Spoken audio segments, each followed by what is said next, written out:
today has been the worst time of my life. Even more than when my parents died. Due to events I could not prepare for. Dashie found out the truth before I could tell her myself. She knows what she is. A made-up cartoon character from a kid's television show. She is mad. No. Upset beyond all thought. She had locked herself in her room. But I know my daughter. She didn't stay in there long. She opened her window and flew off, probably into a tree to sulk in her sorrow.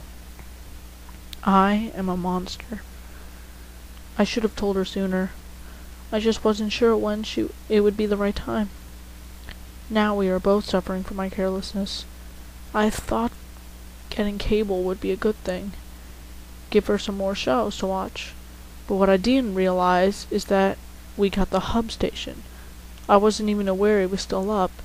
And to find my surprise, the show My Little Pony is still even airing.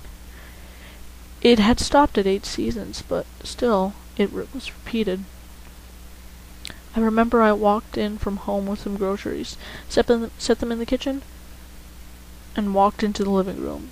That's when I saw it. Yay, she did it! Fluttershy had screamed, jumping with joy, as Applejack, Twilight, and Pinkie Pie all sat on the clouds, with dumbfounded looks on their faces. My heart sank. I knew this episode. I remember this episode.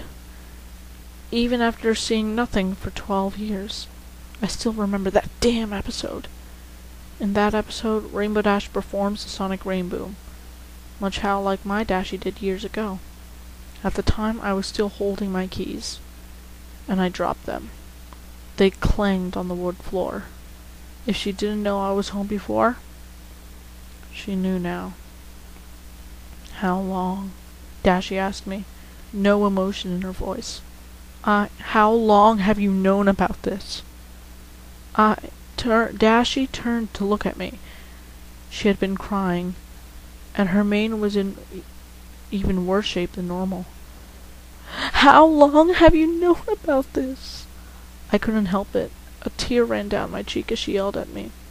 This was the first time in all these years that she had raised her voice to me, and I deserved every bit of it.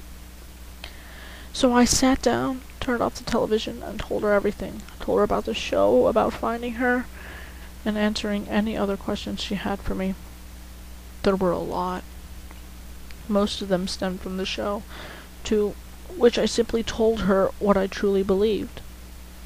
That though she is the Rainbow Dash from the show, that she herself is a different pony from the cartoon. I tried to explain it to her, but her bullheadedness took over as she continued to lash me. I took it all. I deserved it. I've been keeping that horrible secret from her for far too long. She's now a fully grown mare, capable of taking care of herself if she were in Equestria. Here, I treat her like she was my little filly. It'd been wrong with me, but I couldn't help it. I didn't want this to ever happen, but I knew it would. I should have done what was right, but I didn't. It was only a matter of time before she found out, and she knew she was different. After our argument, she flew upstairs into her bedroom and slammed her door shut. I checked on her an hour later, and no response told me she had flown off. I can only hope that she comes back, or at least, if she doesn't, she stays away from other people. If anything, I hope some sort of portal opens up and she can go back to her world, and never has to think of me again. All I can say to her at this point is that I'm so sorry. I'm so sorry. It's been 3 days since Dashie left.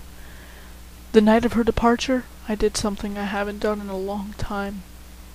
I went for a walk. I wasn't sure where I was going, or how long I walked. That's what I did. I walked. Now 3 days later, I'm finding myself out here walking once again. I've been out for roughly 3 hours, and though it was only 5 in the afternoon, it has grown dark. A storm is brewing, and soon I will be getting hit by the brunt of it. I turn around to begin my walk home, though I don't rush. My energy these past few days has been non-existent, as I had barely eaten anything more than some toast. I feel so lost as I walk through the woods that surround my home. No, our home. It is as much as hers as it is mine, and nothing will change that. The rain had begun, but I do not quicken my pace. I just walk, much like I had done so long ago. The distant memories of all my pain and sorrow before Dashie began to seep into my mind. I haven't had these thoughts in years. The bats of water on the tree leaves help keep me distracted. It's a peaceful sound, one you would never hear in the city. The rain is picking up, and my shirt is now soaking wet. I'm sure I will be sick tomorrow morning, but I don't care. I've been sick for 3 days now. A mental illness has been tearing me apart. My daughter is somewhere out there, hurting, needing some comfort and warmth in this rain. I wish I could be there for her, even though she might not want me to. This isn't the sad part, don't worry. She may not ever want to see me again from how she acted. Don't worry, this isn't the sad part. So if you're not crying right now, you're not a heartless bastard. So don't worry. I don't blame her. It must be such a horrible thing, finding out your past like that. I can't even imagine what it would be like. I know Dashie is a strong mare, and she could pull through, but I also know how she holds a grudge at times.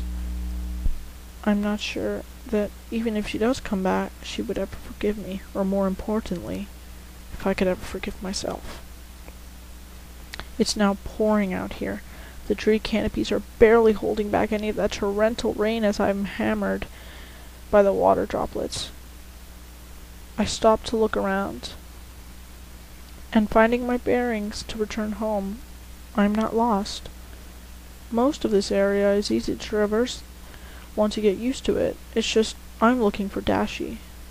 As I walk, it's the only reason why I'm walking in the forest in the first place. I press on, keeping a steady pace through this rain. Suddenly, I spy a large, thick tree. Its stature sticks out amongst the rest, and from looking at the barely wet grass underneath it, I can tell its many branches are holding back even this hard rain. I need to take a break, so I walk under the tree and sit down. The grass is barely wet, only with a few small droplets making their ways down. This is the kind of tree I'd imagine Dashie would hide under in this rain. I wish it to be true, but I saw no sign of her as I approached. I closed my eyes and lean against the tree hulk as I think about my life. Our life, together as a father and daughter. We had grown so much as a family, and we have been fortunate enough to have very few fights. None of them were as heartbreaking as the one 3 days ago. I feel a tear running down my cheeks as I imagine Dashie's face again. The anger in her eyes, mixed with the confusion, just tears me apart. I want so badly to make things right, or go back in time and stop it from happening, but I can't do either of those. What's done is done. I'm so sorry. I speak out loud, not caring for one is listening. I'm alone in these woods, besides the wildlife. In this rain, they are hiding as well, and the ones that aren't are far from being such as I. I'm just so sorry, Dashie. I continue to cry as my eyes closed, and leaning against the tree, the rain continues to pour around me. An occasional drop hits my head, but I don't care. Crack! I suddenly open my eyes from the sudden sound, and look to my left. I am shocked at what I see before me. Looking at me with teary eyes herself, Dashie. My little Dashie. covered in burrs and tree sap along her mane and tail, is standing a couple feet from me. She is wet, with both rain and tears. I hadn't heard her approach. Then again, being a Pegasus pony, she was very quiet and light on her hoofs. She doesn't speak, but instead she walks over to me, not caring what noises she makes under her hoofs. I don't move. I just sit on the ground and watch with my own wet eyes. She looks so horrible and yet so beautiful at the same time. Her coat would need a good cleaning, but that was the least of my worries.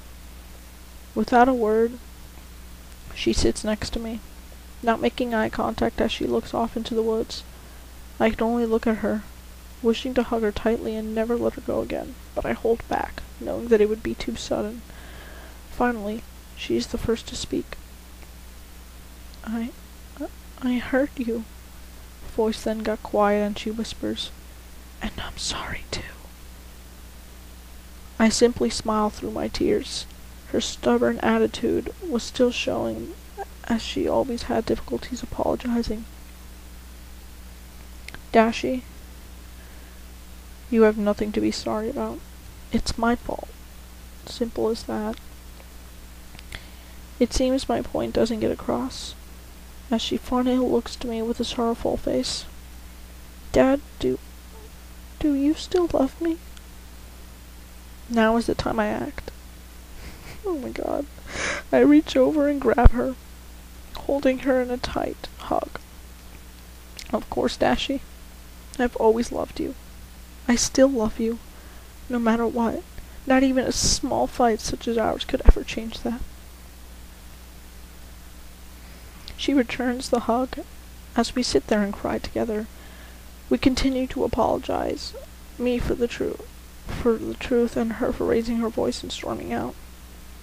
After some time, the rain subsides while we remain under the tree. Dad? Can we go home now? I need a shower. Bad.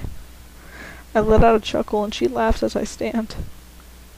We make our trip back home. She is smiling again. I am too. I've been giving it some thought though, and I think I shall give her her birthday present a little early. A ticket to the Indy 500. Yes, I'm taking her to the Indy 500. She can simply sit on some clouds and watch while I'm in the stands.